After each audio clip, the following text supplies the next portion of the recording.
നബിയുനാ റസൂലുള്ളാഹി സ്വല്ലല്ലാഹു അലൈഹി വസല്ലം തങ്ങൾ പറയുകയാണ്, മൻ സാറ ഖബറ അബവൈഹി ഫീ യൗമിൽ ജുമുഅ കുതിബ ലഹു ബറാ. നബിയുനാ റസൂലുള്ളാഹി സ്വല്ലല്ലാഹു അലൈഹി വസല്ലം തങ്ങൾ പറയുകയാണ്, ആരൊരുവന് പരിശുദ്ധമായ ജുമുഅ ദിവസം തന്റെ മാതാവിന്റെ പിതാവിന്റെ ഖബർ സിയാറത്ത് ചെയ്തു, അവനെ ഏറ്റവും ഗുണവാനായി അല്ലാഹു രേഖപ്പെടുത്തുമേ എന്ന് നബിയുനാ ശഫീഉനാ റസൂലുള്ളാഹി. വെള്ളിയാഴ്ച ദിവസം ജുമുഅയ്ക്ക് പോകുന്നവരെ, നിങ്ങളുടെ ജമാഅത്തിൽ പങ്കെടുക്കണേ.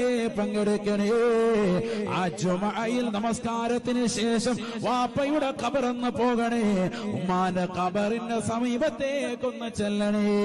അസ്സലാമു അലൈക്കും യാ അബീ, അസ്സലാമു അലൈക്കും യാ ഉമ്മീ. വാപ്പാ ഉമ്മ എന്ന് വിളിച്ചൊന്ന് സലാം പറയണേ. യാസീൻ ഓതണേ, ഫാത്തിഹ ഓതണേ, സൂറത്തുൽ ഇഖ്ലാസ് മുഅവ്വിദൈൻ ഓതണേ. അതിൻ്റെതാകുന്ന തത്തുല്യമായ പ്രതിഫലം അവരുടെ ഖബറിലേക്ക് മിസ്ലു സവാബ് ഹദിയ ചെയ്തുകൊണ്ട് അല്ലാഹുവിലേക്ക് ദുആ ചെയ്യണേ.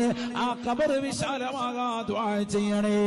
ഖബറിൽ സന്തോഷം ലഭിക്കാൻ, സ്വർഗീയ ആരാമമാക്കി തീർക്കാൻ വാപ്പയുടെയും ഉമ്മയുടെയും ഖബർ സിയാറത്ത് ചെയ്യുന്നവൻ കുതിബ ബറാ, അവനെ വാപ്പാക്കും ഉമ്മാക്കും ഗുണം ചെയ്തവനായി അല്ലാഹു രേഖപ്പെടുത്തുമേ എന്ന് ഹബീബുനാ ശഫീഉനാ റസൂലുള്ളാഹി.